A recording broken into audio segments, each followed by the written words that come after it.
In 1956, 7 years after the inaugural meeting of SEAHO, Harold Riker of the University of Florida, Edith McCollum of Florida State University, and John Story of the University of Georgia met informally to discuss issues they faced in directing student housing programs on their respective campuses. They briefly discussed the need to meet with other housing officials to share ideas about their work.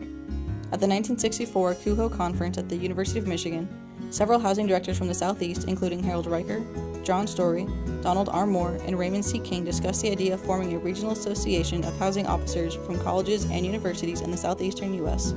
Donald R. Moore offered to host the first meeting of the proposed organization at Emory in the spring of 1965.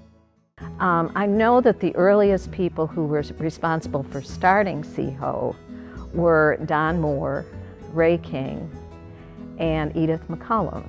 Edith happened to be the director of Florida State. Ray was the director at South Florida for many, many years. And then Don Moore had been in Atlanta, and I'm not sure what institution he represented, but the three of them were instrumental in the beginning years of SEAHO.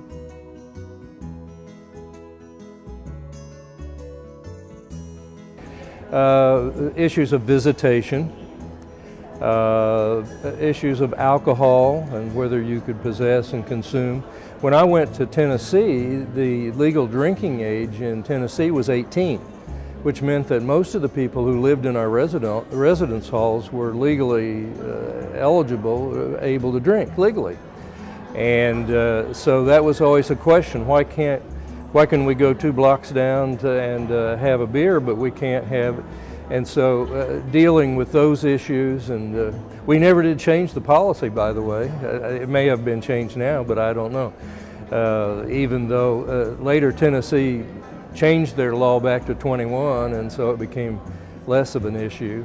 And then I think the whole issue of in loco parentis, you know, when you look at how things have really changed, the idea that you know, that the institution stood in place of the parents, and that we had an obligation to act in that way toward students has changed, obviously, in big ways over the years. And I remember discussions about, well, we don't want to have exhibiting. That would somehow take away from the professional nature of the educational experience that we were having. Now if you go to one, it's one of the major things, and it was a bit of benefit. But we started out, I think when we hosted the SEAHO in Knoxville, we maybe had a dozen vendors who came and showed their wares there. So you can see where that has been a major change, both financially as well as an opportunity to learn about products and services that are out there.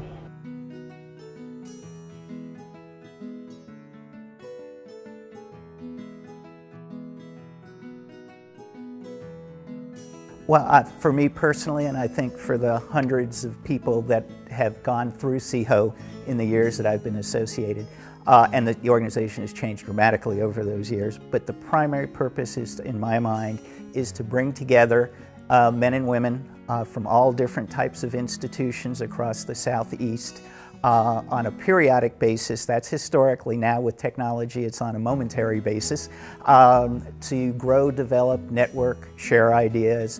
SEAHO has also been the birthplace of a number of housing professionals who have gone on to attain national recognition through ACUHO-I, either through service in elected offices or through their contributions.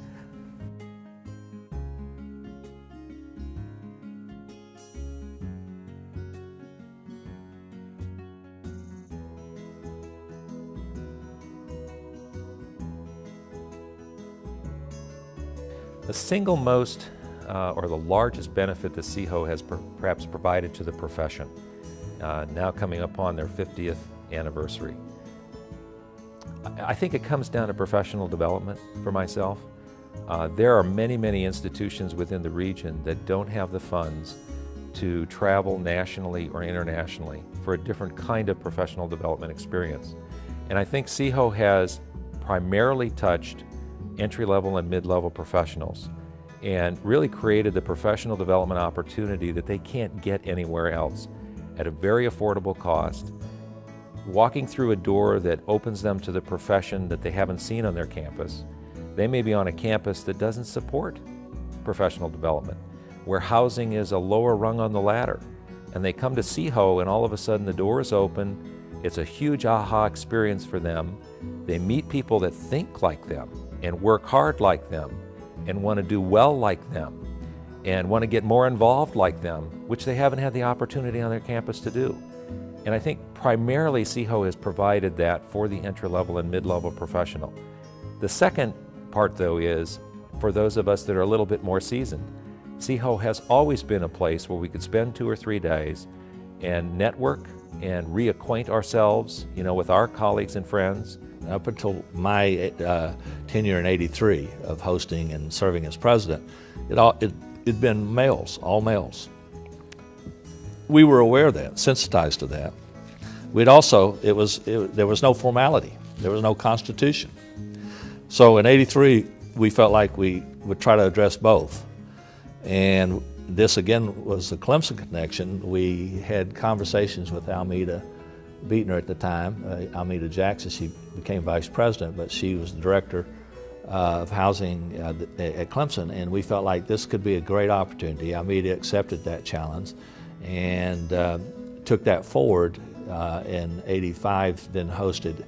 And then through that process, we developed a constitution. The conference host was the president, and that was a real challenge for the person to worry about moving the organization along at the same time that they were responsible for the program and the conference site.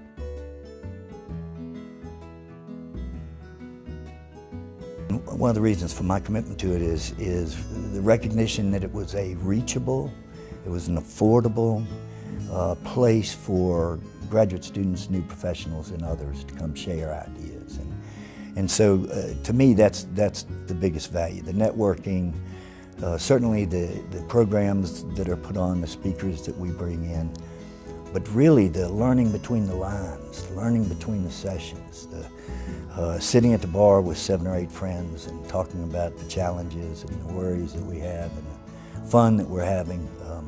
So I think SEAHO continues to be a vital and a vibrant association to build leaders in our field. And if you look at the list of presidents in the CUHO-I, you'll see that SEAHO was fairly dominant, certainly for a good while, in providing volunteer leadership for a CUHO.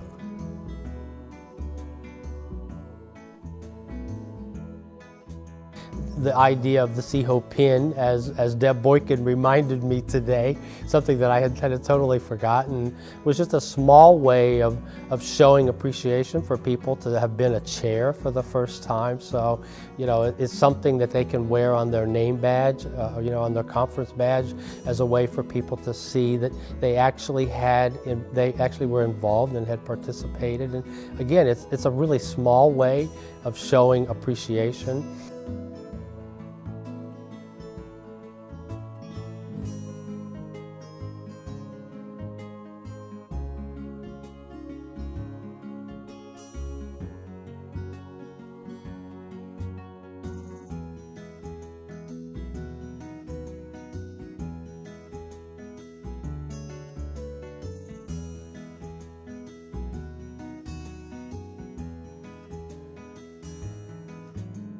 So it was a time when technology was starting to come into the scene, and we were able to do a lot of things over the computer networks, sharing information back and forth, which enhanced us to be able to discuss proposals ahead of time, so we wouldn't be brought everything to the conference fresh. You had an idea to know what was coming up ahead of time and to kind of synthesize it before you got in there to the governing council. Therefore, it helped the meetings be a little bit shorter.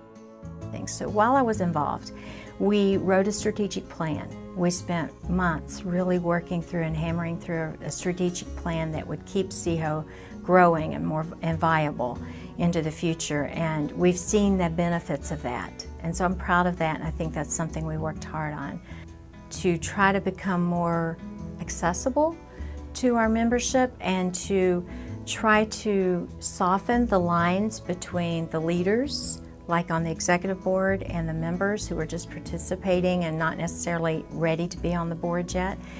And I'm proud of that. I think that was something we started. We did away with, as little as doing away with things like head tables at the conferences. There was no more a head table up on a podium stage and that separated you. That didn't make sense to us, and so we did things like that.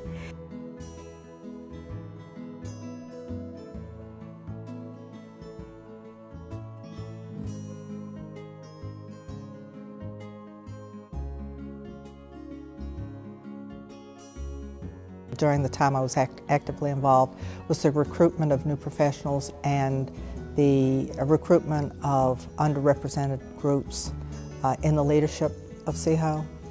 And I think that's still an issue that we have. And it's an issue that we're going to have to, I think, really get better at, because I really feel as though there are still individuals out there who do not feel as embraced as others. I also think of one other thing that made me extremely proud was that when I was asked to help put together the Southern Placement Exchange, as well as work with the First Rely, and we worked a lot with the folks at the University of Memphis who were absolutely critical in the success of the Southern Placement Exchange, but to have been the person to pull the group together and to chair that committee, which now has like 11 years experience or whatever behind them, is just, that's been really meaningful as well. So. At it, there was not the representation across all of our 10 states. So to me it was really important to reach out and make sure that we had representation from all the states on all of the committees. And we were able to reach that pretty close. I think it was about 80% of the committees had representations from all 10 states. So I thought that was a pretty good goal at the time. We always select students. We always do student discipline. We always do student programming. And some might say nothing much is different from throughout even the generations. New topics come up, of course. And we'll always do that because that's how we develop students. But if you're passionate about your profession, you need to see the big picture. You need to see the parts that help support the student connection part, and that's what facilities and finance and assignments do. There were 3 things that I'm really proud about. One of those is the SAGE position, and when I was just serving as the Southern District representative from the Southeast and the Southwest to the KUHOI Foundation, Connie Carson had begun her term as president of KUHOI. So she was in a cycle there, a 3-year cycle. And so she was doing all these, going to other regions. And she sent me an email. And she said, hey, AMO has this position on their council called SAGE. And it's for someone who has served in a leadership position and comes back and sits kind of ceremonially to advise the group. And so I loved that idea, and I proposed it, and it was approved. RELI, the Regional Entry-Level Institute, is an idea that I'd heard about. So none of these were original ideas, like the SAGE. It was in McCuho that Tom Ellett and Joanne Goldwater had developed there. And I asked one of them to send me their kind of curriculum, and that got approved. Tom Kane, I was able to appoint him as the first chair of RELI, and at that time the University of Mississippi stepped forward and offered to host it, and RELI next year will celebrate its 10th. And the other thing from my presidency is I had the unique pleasure of being the person to accept the CROMAG, which is our stick with a little replica of our logo. And that came from a man named Jim Anderson who worked for Frantograph. And he was a 27-year vendor, associate at SEAHO conferences. And as he was retiring, he wanted to deliver this gift to SEAHO. So in my term as president, I was the person who accepted that from Andy Cross, who presented it on Jim's behalf.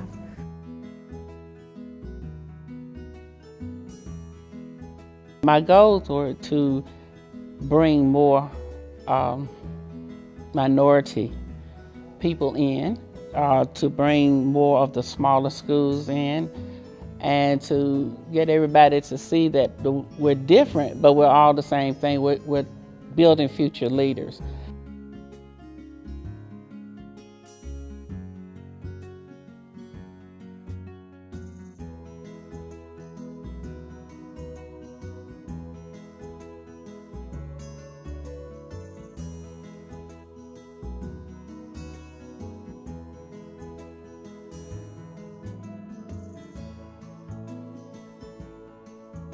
One of the other major issues that we talked a lot about and worked on quite a bit was the website, and that's getting to a good place now, but it's been something that's taken years to get us where we are now. So, and then I think the strategic plan has been another big issue, and that's been dealt with in a variety of ways, but I think it's in a good place, and it allows SEAHO to focus in on what it needs to do and what it needs to work on.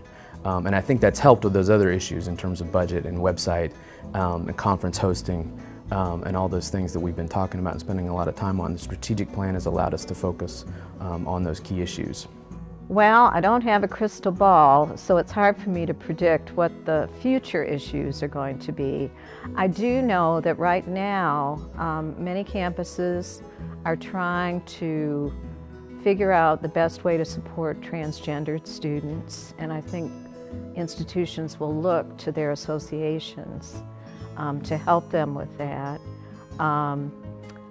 Another matter that has yet to be fully unfolded is the future role of the residential campus when online education is available, and if online education becomes more established, what impact will that have on housing programs and the role and relationship with campus? Those would be a couple things that I can think of that are probably going to continue to evolve.